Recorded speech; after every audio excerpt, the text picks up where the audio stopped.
আমি কলেজে যাইতাছি, পারলে রান্নাটা বসাই। শুক্রবার আবার কিসের কলেজ? আরে মূর্খ, তুমি বুঝবা না, ক্লাস আছে।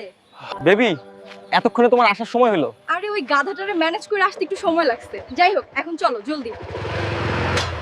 কি গো সোনা, তুমি আমাকে পাট খেতে কেন আনলে? আরে বেবি, আগে চলো, পরে দেখো। প্লিজ এসব এখন না।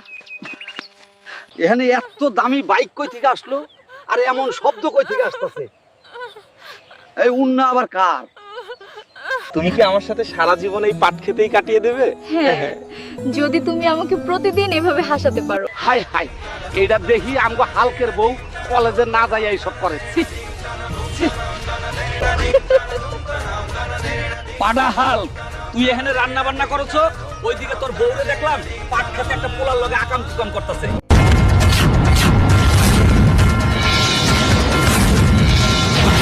এই, এখানে বসে আছো কে?